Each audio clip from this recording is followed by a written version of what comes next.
اسلام اور ہم آفیشیل دینی معلومات سب کے لیے۔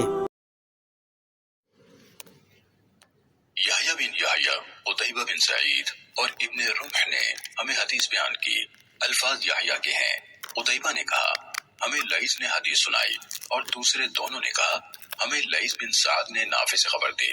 انہوں نے کہا حضرت عبداللہ بن عمر رضی اللہ عنہما سے روایت ہے کہ انہوں نے اپنی بیوی کو جبکہ وہ حیض کی حالت میں تھی ایک طلاق دی، تو رسول اللہ صلی اللہ علیہ وسلم نے انہیں حکم دیا کہ وہ اس سے رجوع کریں، پھر اسے اپنے پاس روکیں حتیٰ کہ وہ پاک ہو جائے، پھر ان کے ہاں اسے دوبارہ حیض آئے، پھر اسے مہلت دیں حتیٰ کہ وہ پھر سے اپنے حیض سے پاک ہو جائے۔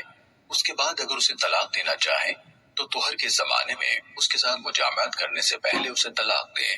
یہی وہ عدت ہے جس کا اللہ نے حکم دیا ہے کہ اس کے مطابق عورتوں کو طلاق دی جائے۔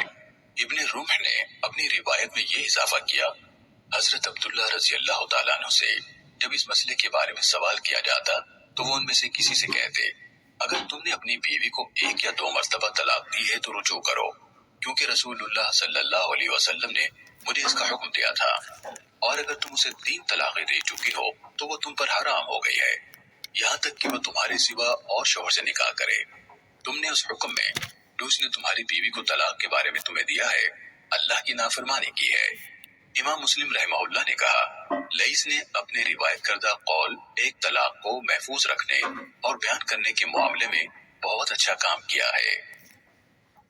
صحیح مسلم حدیث نمبر 3653۔